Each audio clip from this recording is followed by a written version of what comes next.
217년 법정이 유비한테 건의합니다. 조조가 한중을 정벌했으나 촉으로 진격을 하지 않았습니다. 하오연과 장압을 남겨서 조조 자신은 북쪽으로 돌아갔습니다. 이는 조조군이 약해서가 아니라 분명 내부에 무슨 일이 터졌다는 것입니다. 지금 제가 보기에 한중을 지키고 있는 하오연과 장압은 재능은 우리만 못하니 우리가 토벌을 하면 물리칠 수 있다라고 그렇게 유비한테 건의합니다. 유비는 법정의 제안을 받아들이고 바로 한중으로 진격을 시작합니다. 그리고 별도로 장비와 오란을 보내서 하변을 공격하게 하는데, 이는 진창에서 상단을 통해 내려오는 조조군의 후방을 끊겠다는 것이 그 목적이었습니다. 조조는 조웅을 보내서 그들을 막게 했고, 이때 기독이었던 조유가 계책을 내세워 장비를 격파시킵니다. 장비는 후퇴하고 오란은 거기서 목숨을 잃고 말죠. 이 전투는 촉군의 실패였으나 유비는 머뭇거리지 않았습니다. 계속해서 한중으로 진격을 해갔고 양평간 앞에 도달하게 됩니다. 그리고 저도 지금 양평간을 향해 달려왔지만 지금 양평간 앞에서 진군을 못하고 있습니다. 왜냐하면 비가 억수같이 쏟아지고 있어요. 바로 저 앞이 양평간입니다. 그리고 이 양평간 남쪽으로는 이렇게 한수가 흐르고 있어요. 보이시죠? 여기 이제 한 분이 계시는데 저기는 비가 이렇게 많이 내리는데 한수 한가운데서 우산 하나 쓰고 지금 낚시하고 계십니다. 유비는 바로 이 금오도를 통해서 쭉 한중으로 달려왔을 거고, 그리고 이곳에서 조조군과 대치를 하게 됩니다. 당시 조조군은 하오연, 장압, 서왕이 지키고 있었어요. 이름만 들어도 쉽지 않을 것 같은데, 그래도 유비는 법정을 믿었습니다. 이길 수 있을 거라는 확신을 했고, 또 이 한중은 촉에 있어서 목구멍과도 같은 곳이기 때문에 이곳을 빼앗겨버리면 촉당은 단숨에 조조군의 위협을 받는 이곳을 보존하게 된다면 이 한중을 군사적 기지로서 국보를 감행하기 위한 전략적으로 정말 중요한 곳이 바로 이 한중 땅입니다.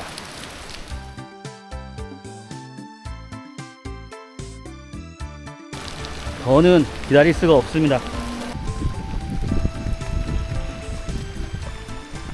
아까도 이야기를 했지만 이 한중의 지리적 위치에 대해서 잠깐 또 설명을 드리자면, 북쪽은 진령산맥이죠. 동쪽은 바로 형주로 나아갈 수 있고요. 서쪽은 농서, 그 다음에 남쪽은 익주, 파와 촉이 마주하고 있습니다. 군사적인 전략적 요충지로서의 그 역할을 갖추고 있는 지역이고, 잠시만요. 저기 성벽이 보입니다.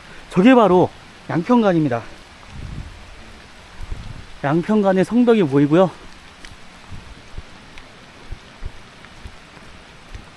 보세요. 자, 보면은 이 양평간은 남쪽, 그 다음에 북쪽, 이 산이 들러싸고 있는 그 한가운데 위치에 있고,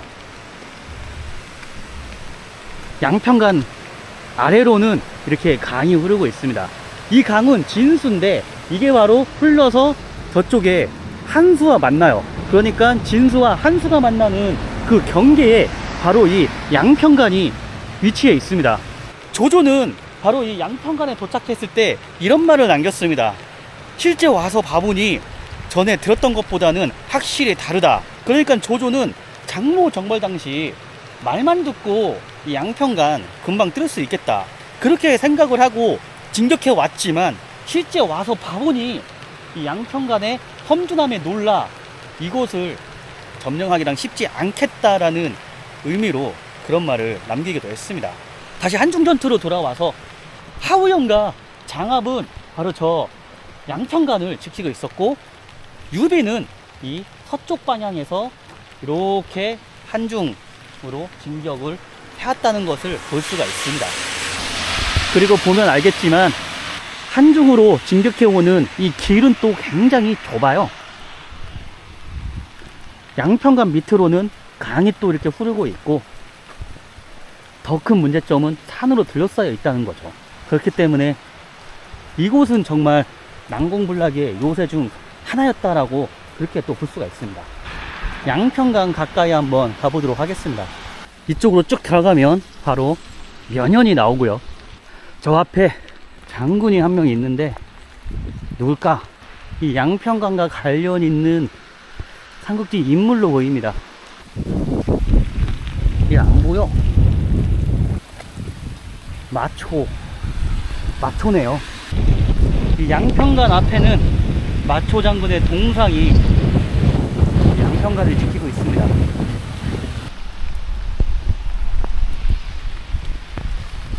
저 남쪽에 있는 산은 미창산입니다. 한나라 귀족들의 생활상을 나타낸 거고요. 이건 면자네요. 바로 이 면양을 말하고요. 이건 촉. 한나라의 시작은 바로 촉과 면양이었다, 그런 뜻이 아닐까요? 양평간입니다. 이거는 뭐길래 양평간의 이 경치를 가로막네. 5년 만에 이 양평간을 다시 찾아왔습니다.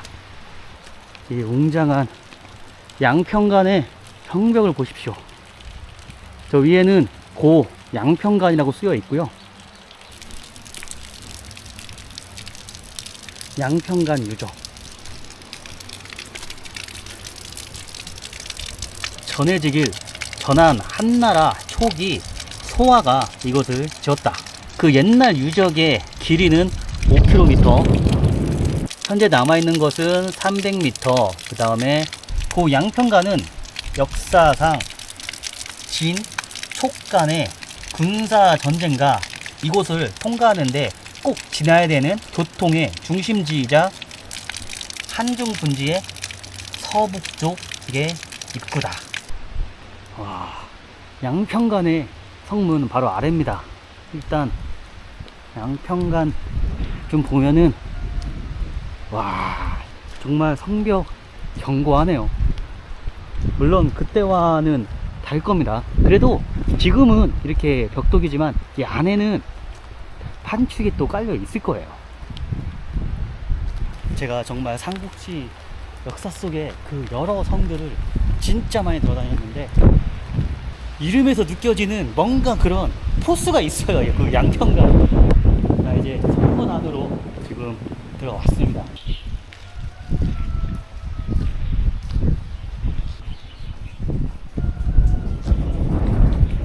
천인장가연.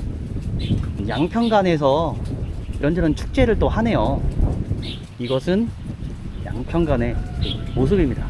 양평간 성벽 위로 한번 이제 올라가 보도록 하겠습니다.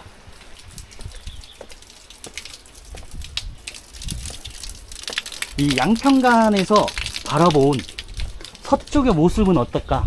그러니까 하우영과 장합둥이 바라본 유비군의 그 진영들의 모습, 그 모습을 지금 상상하면서 성벽 위로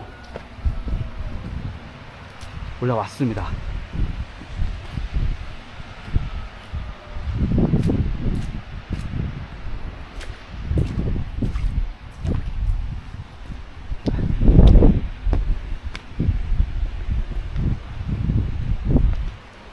자,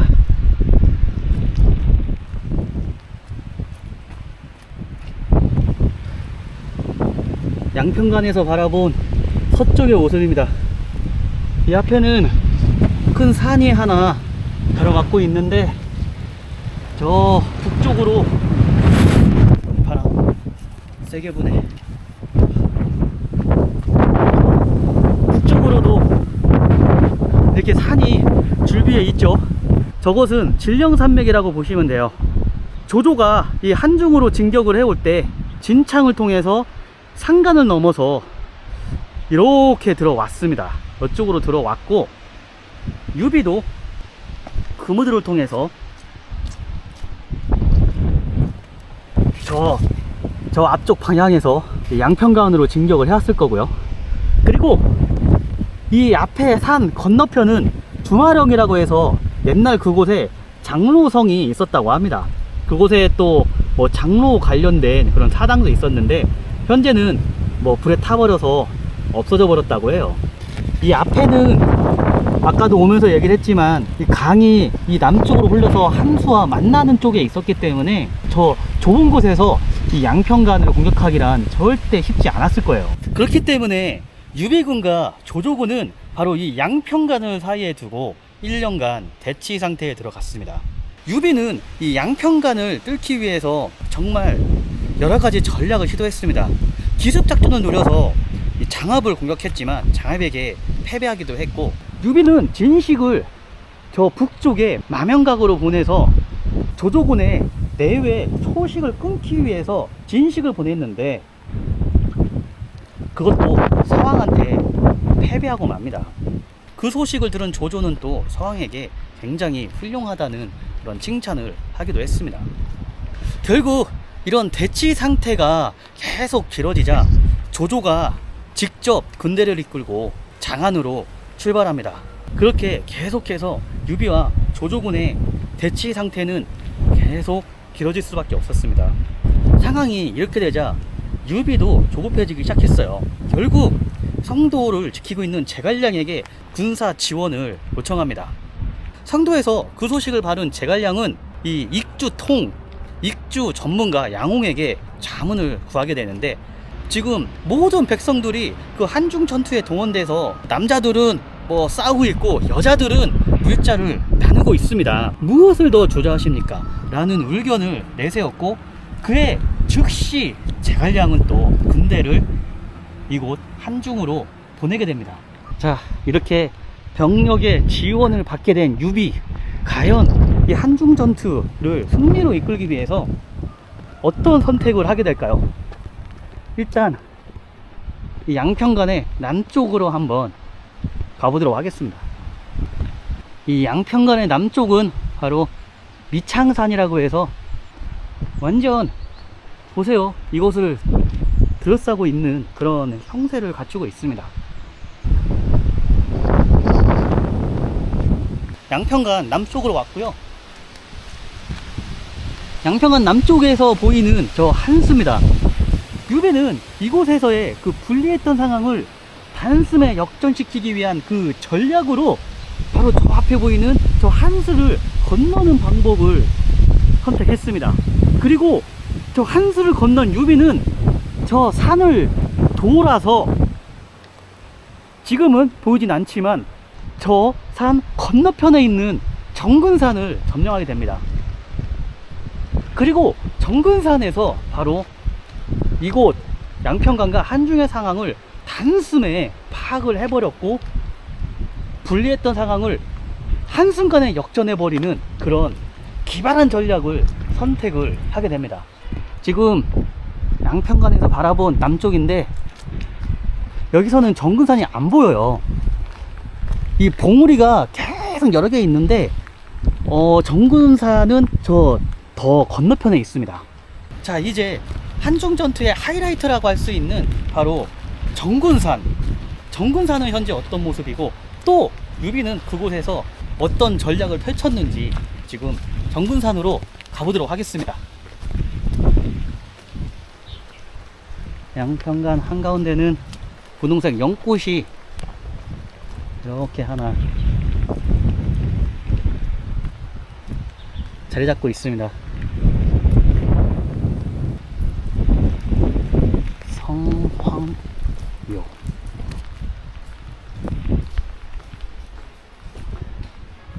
오, 관성대제가 여기 있네요. 보면 주작, 청룡, 백호, 현무가 관우를 지키고 있습니다. 여기는 양평간 안쪽에 있는 그냥 마을입니다. 사람도 없고 평온한 마을이네요.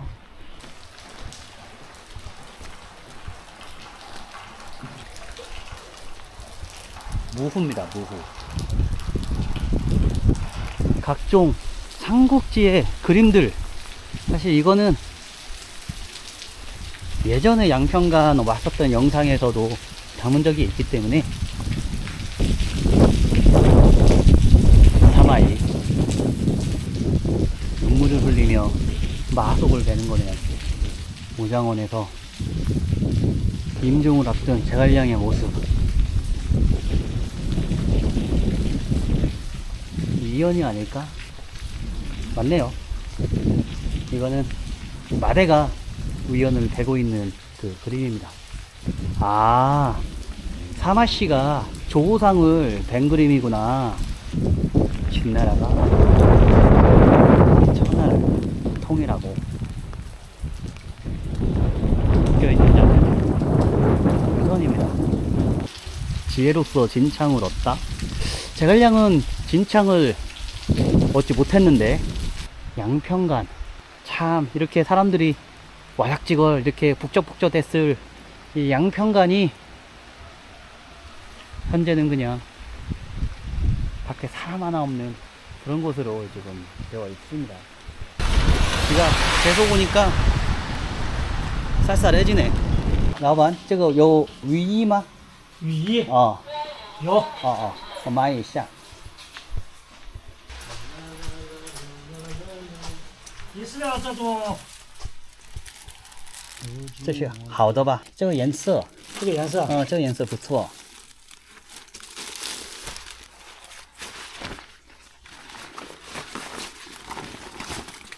对，这就是雨衣吧。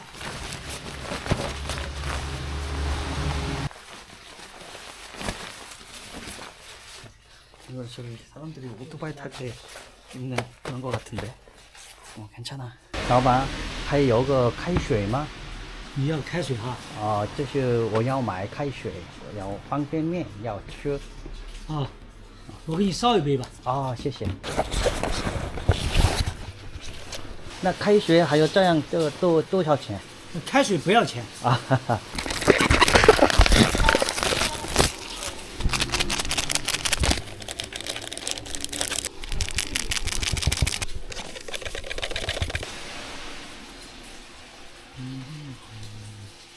太谢谢老板。不谢不谢。外面有凳子，也有桌子啊。好好，谢谢。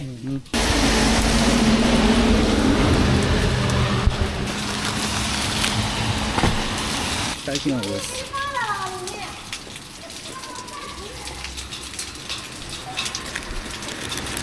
아침을 든든히 먹고 나왔는데도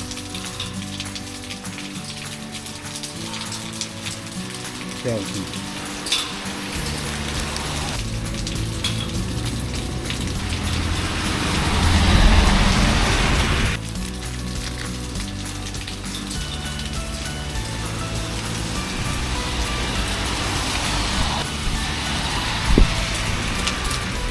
잘 먹겠습니다.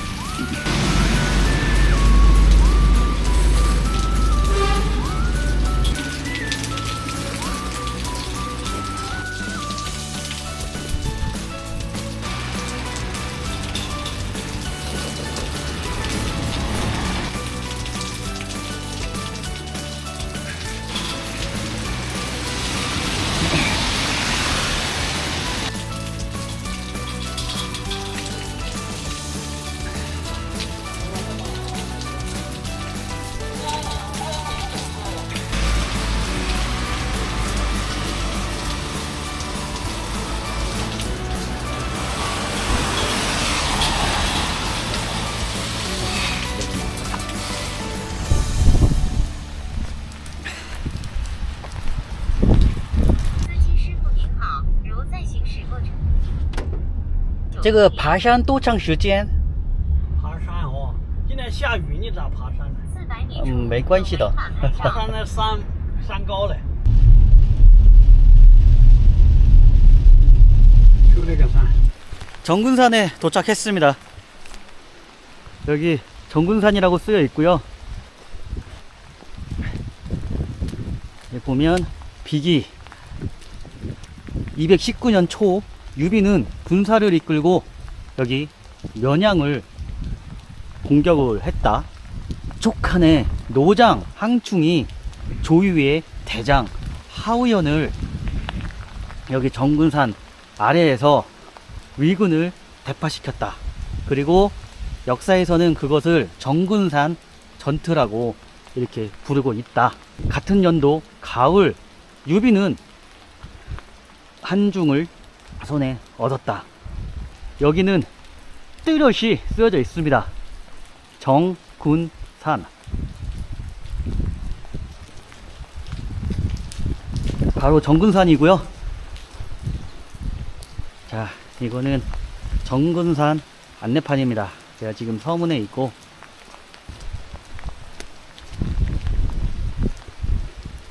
정군산을 유비가 점령해버리자 하우연은 이 정군산을 탈환하기 위해 정군산 밑에 진을 치기 시작했고, 이렇게 해서 시작된 게 바로 정군산 전투입니다. 어떻게 보면 한중 전투의 뭐 2차전이라고 할 수가 있죠. 여기는 와, 흰병천항. 야, 저 끝에 한중 전투의 주인공인 항충, 그리고 그 앞에 장비로 보이고요. 이 한중 전투에 참여했던 총나라 장수들로 보입니다. 뭐 누구라고는 그렇게 설명이 있지는 않네요.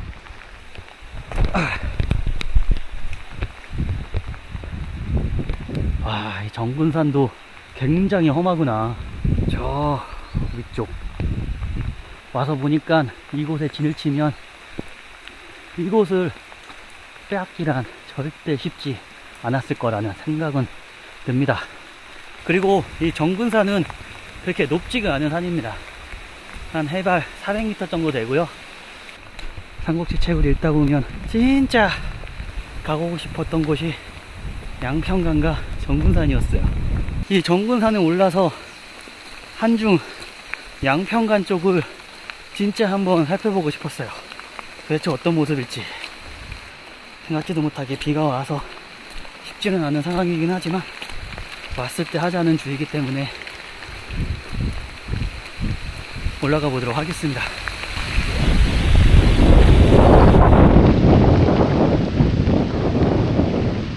나무는 무성한 게 매복하긴 좋겠네. 근데 왜 이렇게 길이 갈리냐? 안내판도 없고. 오, 저기 가니까 진영이 하나 나오네. 정군산에 설치된 유비군의 진영이었을 겁니다. 그 흔적이 고스란히 남아있는 걸 볼 수가 있고요.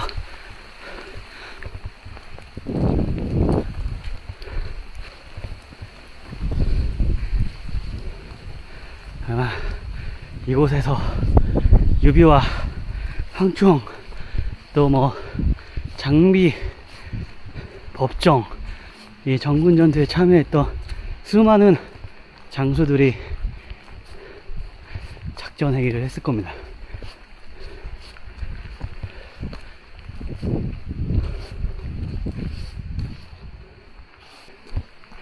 저기에 오르면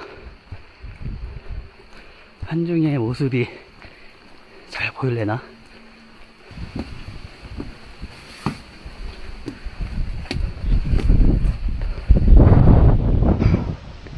와, 잠깐 올라왔는데도 밑이 그냥 한눈에 들어오네. 저기가 입구였으니까 온 지 얼마 안 된 것 같은데 또 올라왔네.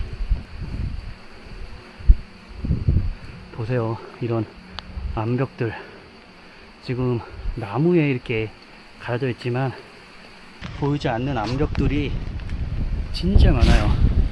굉장히 험하고, 이 정군산을 점령하면서부터 지리적 이점을 활용하게 된 유비는 이곳을 잘 활용을 했고, 또 하우연 입장에서는 계속 두고만 볼 수는 없었을 겁니다. 그렇기에 이곳 밑에 진을 치게 됐고, 그리고 군영을 나눴습니다.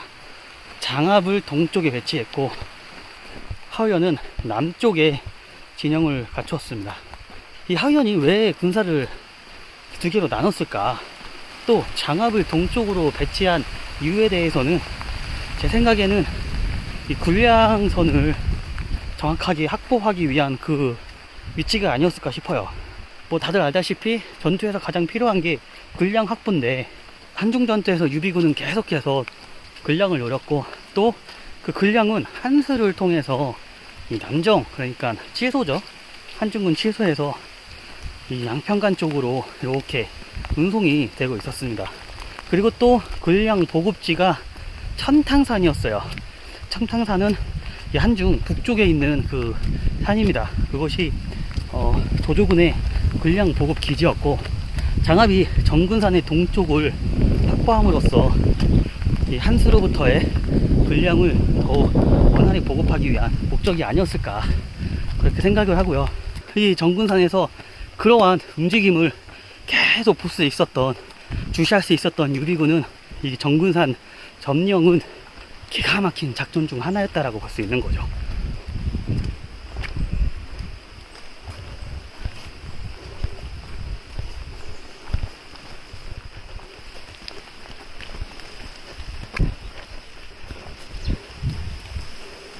지금야 이렇게 정비되어 있지만 당시에는 이런 길이었을 텐데.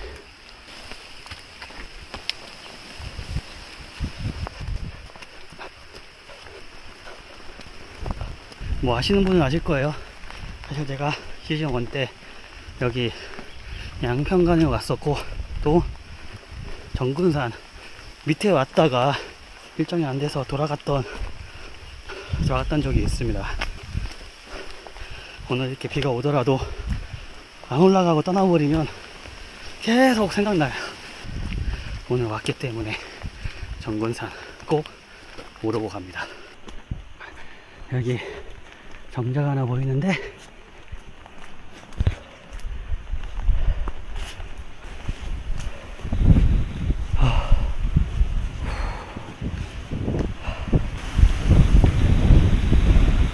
보세요.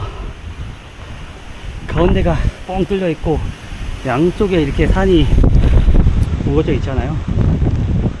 양쪽에만 매op해도 이곳으로 들어온다는 것은 완전 사지죠. 이렇게 지름길이 나 있구나. 와.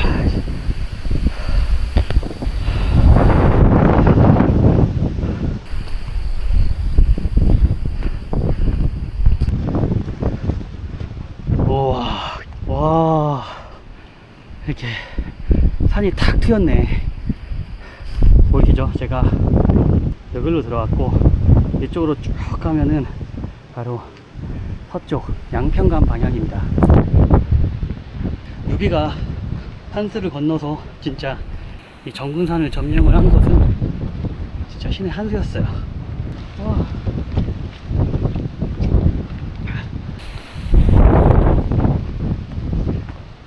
정상에 거의 다 온 것 같은데, 와, 정상은 또 평탄해지는구나. 진짜 삼국지 유적 보겠다고 비 오는 날 이렇게 등산하는 사람은 나밖에 없을 거야.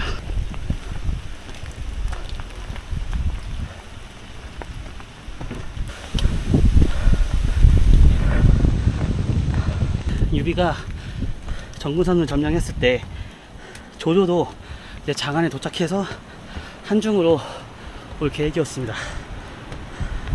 그런데 위나라에서 뜻밖의 일이 생겼어요. 바로 완에서 후음의 반란이죠. 당시 장안에 주둔 중이던 조조는 움직일 수가 없었습니다. 한중의 상황과 완의 상황, 두 곳을 모두 장안을 지키면서 상황을 살펴봐야 했거든요. 결국 조조는 권성을 지키고 있던 조윤에게 후음을 토벌하게 하고, 조조는 장안에서 한중으로 오지 못하고 완과 한중 두 곳의 상황을 예의주시하면서 위급한 쪽으로 갈 그런 상황에 부딪히게 됩니다. 어떻게 보면 이 흐음의 반란은 유비한테는 행운이었습니다. 왜냐면 잠깐만, 와, 왔다.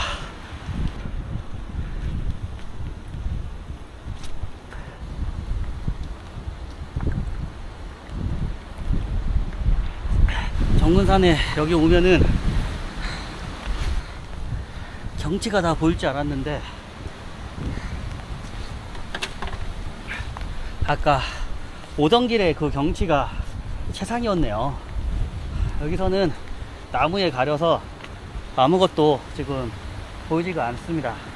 어쨌든 이렇게 여기 정근산 정상에 도착했습니다. 올라서 뭐 할 수 있는 게 없네요. 바로 내려가야지.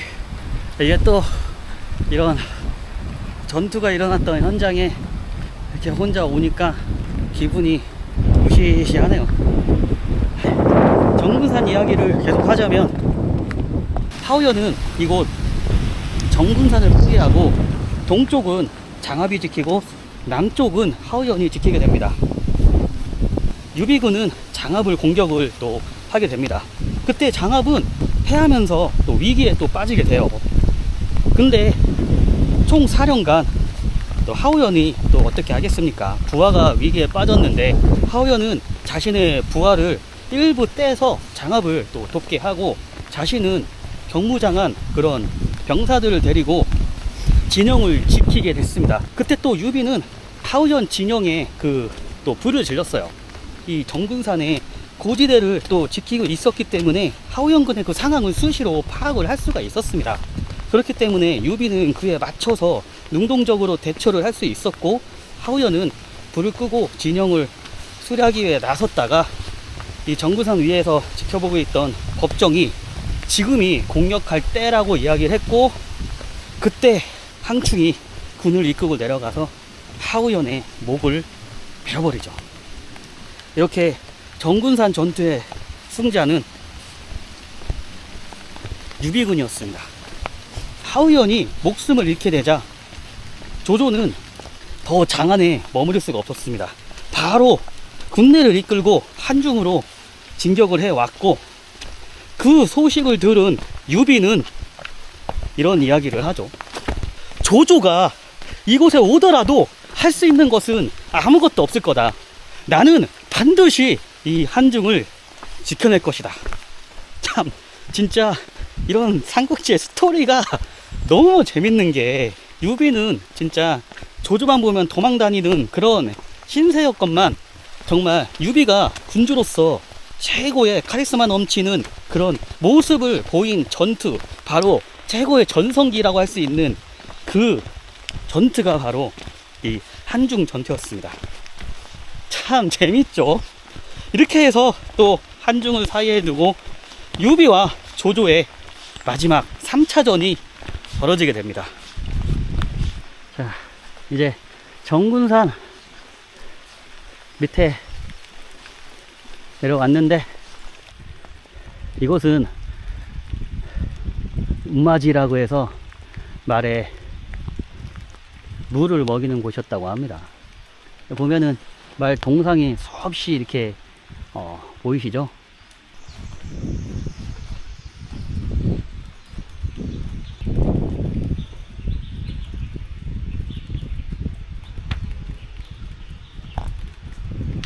바로 잡네. 太小了吧？这是玩的。你看一下吗？小菊嘛。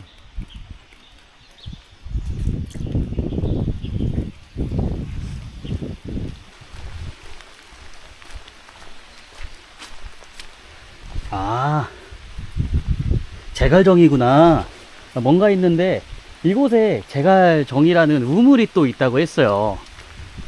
바로 이겁니다. 이 비석에는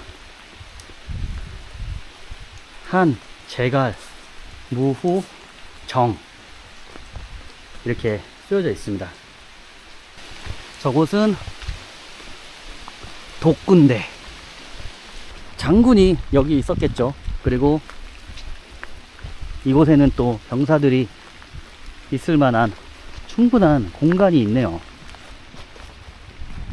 이곳에 올라서 또 병사들을 지휘했을 겁니다. 야, 이거는 호부구나. 호부. 이게 반쪽짜리 호부죠. 이것을 갖고 있으면 군대를 지휘할 수 있는 그 권한이 있는 겁니다. 한쪽을 장군에게 주고 또 이 반대편 이 한쪽은 중앙조정 황제가 갖고 있는 바로 그 호부입니다. 이게 여기에 있다는 것은 이곳에 서 있는 자는 군대를 지휘할 권한이 있다라는 뜻인 거죠. 자,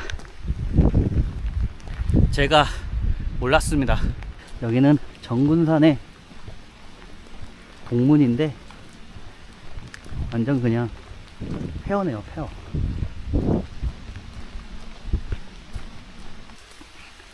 자, 오늘 이 정군산 투어는 제가 저 서문으로 들어가서 이렇게 한 바퀴 싹 돌고 여기 동문으로 나왔습니다.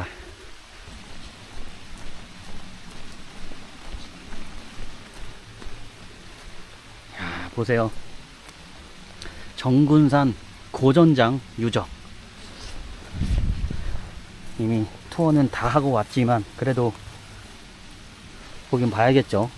이곳은 제갈 촌에 있고 파산의 그 산맥에 속하고 해발 800m, 800m구나. 아, 12개의 그 산봉우리가 쭉 늘어서져 있는데 12연 주산이라고도 불린다. 촉군과 위나라군이 이 정군산 아래에서 전투를 벌였고 황충이 하우연을 칼로 베어버렸다. 227년 제갈량이 북벌할 때 바로 이 면양을 둔영으로 삼았고 북벌의 기지로 삼았다는 거죠. 와, 저기 암석 한가운데 제갈량상이 이렇게 놓여져 있네요. 그 밑에는 제갈량을 기리기 위해 향을 피운 흔적들. 이곳 사람들이 얼마나 제갈량을 숭배하고 또 그를 기리는 마음을 갖고 있는지 알 수 있을 것 같습니다. 정군산 전투에서 승리한 유비는 그 기세를 몰아서 조조와 이렇게 대치를 하게 됩니다. 유비는 조조와 정면 대결을 펼치진 않았습니다. 계속해서 대치 상태가 이어졌고 한중으로 공격해온 조조의 최대의 단점은 바로 군량 보급이었습니다. 군량 보급이 정말 쉽지가 않거든요. 제갈량이 북벌 때 그렇게 군량 보급으로 고생했듯이 조조 역시 군량 보급으로 굉장히 또 난해한 상황에 빠지게 됐습니다. 그러면서 유비는 항충과 조원으로 하여금 이렇게 후방을 교란시키며 군량을 또 차단시키기 위한 그런 소모전을 펼쳤고, 그러면서 계속되는 대치와 병사들이 조금씩 이탈해 나가는 상황, 그러면서 왕평이 유비군에 투항을 하게 되죠. 이쯤 되면 뭔가 좀 형상이 예전에 있었던 그 전투와 비슷한 전개가 펼쳐지는 것 같지 않나요? 바로 간도대전입니다. 조조는 원소와 정면대전을 절대 펼치지 않았고 계속해서 적의 약점을 노리는, 또 군량을 어떻게든 차단시키기 위한 그런 노력을 계속 해왔고, 그러면서 허위의 투항으로 조조군은 원소군을 단숨에 물리칠 수가 있었습니다. 제가 봤을 때는 조조는 한순간에 무너지는 이 원소군의 그 상황을 잘 알고 있었기 때문에 조조는 무리한 그런 전략을 이 한중 전투에서는 펼치지 않았습니다. 또 적벽대전에서의 패배와 옛날에 그 원소의 그런 상황을 경험으로 이미 알고 있었기 때문이기도 하죠. 결국 조조는 이곳을 계륵이라 표현을 하며 철수를 감행하게 되고, 이렇게 마지막 조조와 유비군의 그 3차전의 승자는 바로 유비였고, 조조는 이 한중에서 완전히 철수를 함에 따라 이 한중은 유비군의 손에 들어가게 됩니다. 조조는 이곳을 떠나면서 이 한중을 계륵이라는 표현을 쓰게 되는데, 이 한중 땅은 전략적으로 봤을 때 절대 계륵이 될 수 없는 그런 땅입니다. 또 오늘 이렇게 하루 종일 또 비가 내리듯이 땅도 비옥해서 농업에도 굉장히 또 좋은 그런 지리적 이점을 갖고 있는 곳인데, 조조가 이곳을 계륵으로 표현한 이유는 조조가 예전에 이곳의 한중의 백성들 약 8만 명을 낙양과 어부로 이렇게 이주시킨 그런 적이 있었습니다. 그래서 사실 이곳은 백성들이 없는 그런 텅텅 빈 땅이었어요. 그렇기 때문에 이곳을 가져가더라도 조조 입장에서는 텅텅 빈 지역을 얻는 것이기 때문에 계속되는 소모전과 피해, 여러 가지 다 종합적으로 판단을 했을 때 이곳을 얻더라도 사실 가져가는 것은 없다라는 계륵이라는 표현을 쓰게 된 거라고 그렇게 볼 수가 있을 것 같습니다. 이렇게 이곳 한중에서 완전히 승리를 거둔 유비는 얼마 지나지 않아 바로 한중 왕의 둔국을 하게 됩니다. 그리고 이 한중이 촉한의 그 땅의 중심이었던 만큼 당시 유비가 한중왕이 됐었던 그 유적이 또 남아 있어요. 2년간에 벌어졌던 이 한중 전투의 최종 승리자 유비 최고의 전성기가 바로 시작된, 유비가 한중왕이 된 그 장소를 찾아가 보도록 하겠습니다. 야, 또 정근산 밑에 내려오니까 황충이 하우연을 베는 그 모습이 이렇게 있습니다. 알려진 대로 그 노장의 그 모습이고, 하우연은 이미 죽음을 당한 걸로 그렇게 보이네요.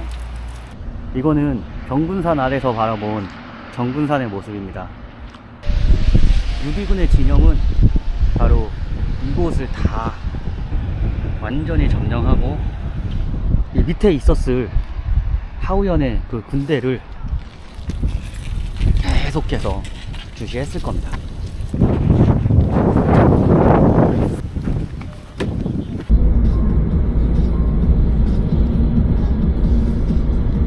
天道山呢，在以刚才下山的正对面，北边。 한중에서 조조를 물리친 유비는 면양에 단장을 설치하고 병사들을 정렬시키고 신하들을 모아서 상주문을 읽고 유비에게 왕관을 씌웠다고 합니다. 바로 유비의 한중왕 등국입니다. 그곳이 바로 제가 걷고 있는 이 마을에 있습니다.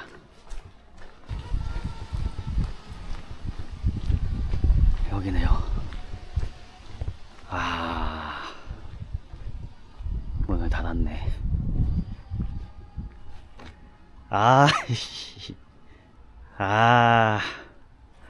그러니까 일단은 여기가 유비가 황제가 등국한 그런 곳인데,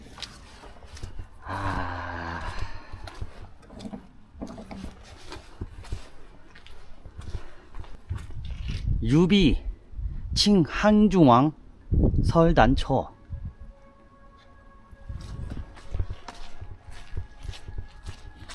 여기도 글씨가 있고요. 유비 입 한중왕 설단처. 근데 문을 닫아서 이거 마을 사람도 없고.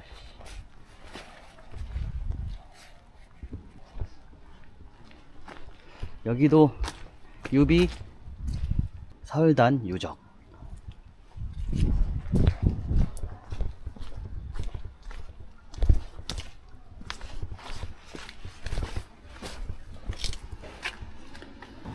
면연, 면양진, 구주, 포춘, 삼국, 촉한, 선주, 유비가 한중왕이 됐고 아주 거하게 이곳에서 유비가 한중왕이 된 장소다라고 써있고. 你好，你好。我能进去干一下吗？谢谢。이거 오시네 여기. 열리네. 다행이다. 我爷爷这是看不到。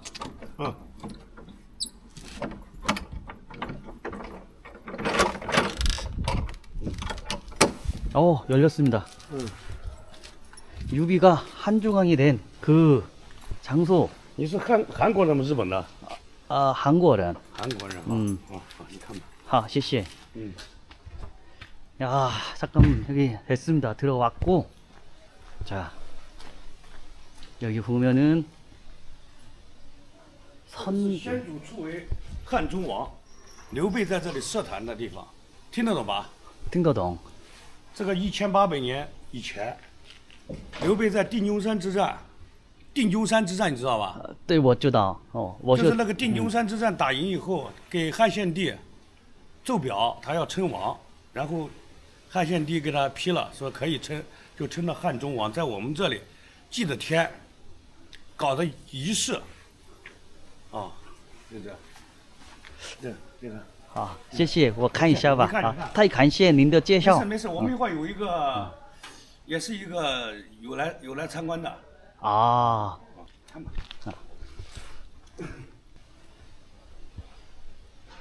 선주, 초, 위, 한중왕, 설, 남초.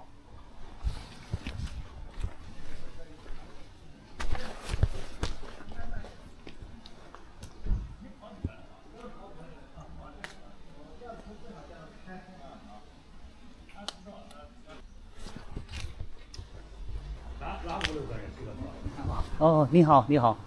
你也会说中文哈？是，这是刘备对，称王。称汉中王。啊，没事，我不耽误你拍。没事，您先拍，没关系。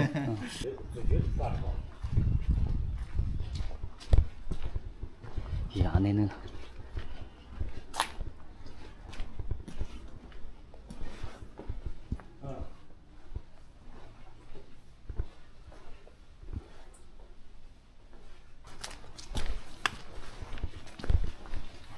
这个是楚字吗？先主楚是吗？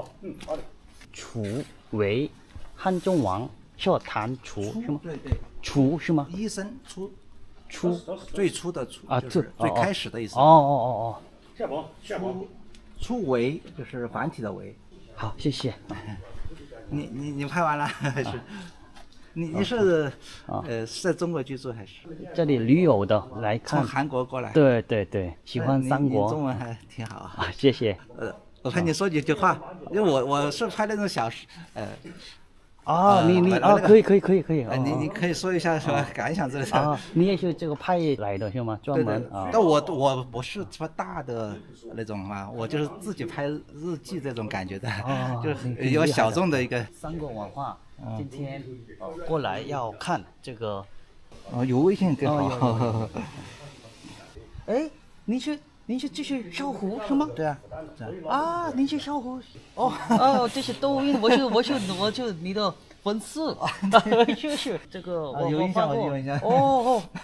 哎，我还没直接加你好友，是不是？여기서 와. 我要有那个车等着我的。好的。等一下啊，谢谢。您是打车还是？你也是打车吗？我是打车来的。那干脆等会儿我们一起回吧。你下一站去哪里？我是就是汉中站。你要回汉中去？对。那不行，我是去勉县了。没关系的。勉县已经看完了是吧？对。哎，认识你很高兴。我也很高兴。这么远可以见面。아니 제가 자주 보는 그 삼국지 그 채널 있거든요. 아니 오늘 제가 여기서 그분을 만났어요. 이런 우연이. 와, 이런 우연이 다 있구나. 师傅，这个要快关门是吗？没事，你陪吧，你陪了我一会儿，我要在这里陪着你，知道吧？谢谢。这因为是文保单位对不对？您走啊，行吗？您多久来一次啊？我们网上慢慢说，慢慢交流。好的。走那个三国的路线。对。走三国路线。对，这也是我们三国的一个重要的历史节点。今天很幸运，就是我刚来的时候关门了，哎，看不到怎么办？这个我们没有对外开放，就是有客人来了人家上面会给我们打电话跟我们那个文物局打电话联系了，我们过来给开门平时不开放的。是吗？就是那个初一15开放。太感谢您。没事。이렇게 이곳이 다시 다치네요. 오늘 이렇게 한중 전투에 대해 자세히 알아보고 유비가 어떤 과정을 통해서 조조를 물리치고 한중왕이 됐는지까지 잘 살펴봤습니다.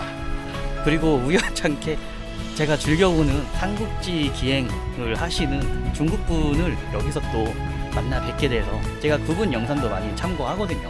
아니, 위챗을 추가하려고 하는데 그 위챗에 그 사진이 있잖아요. 그 사진이 제가 보는 그분인 거예요. 진짜 깜짝 놀랐어. 야, 어떻게 이런 우연이 다 어쨌든 또 이렇게 문물국에 나와서 마지막 유비가 항제가 됐다는 그 설담처까지 들러볼 수 있었습니다. 아침에 시작은 정말 아니 뭐 촬영이 있는 날만 비가 오는 거예요. 그래서 아 이거 어떻게 오늘 촬영을 해야 되나 말아야 되나 그런 생각을 하면서 한 1시간을 고민을 했거든요. 비 언제 그치나. 근데 하루 종일 비가 내리는 거예요. 다음날 보니까 내일도 비 오는 그런 일정이고, 그래 그러면 어쩔 수 없다, 비 맞으면서 촬영하자, 이런 과정으로 오늘 한중 전투 무사히 일정 잘 마치게 됐습니다. 이렇게 한중 전투 이야기는 이제 여기서 마무리 짓도록 하겠습니다. 다음 더 유익하고 재밌는 영상으로 다시 찾아뵙도록 하겠습니다. 구독과 좋아요 부탁드리며 영상 시청 감사드리며 이제 영상 마무리 짓도록 하겠습니다. 감사합니다.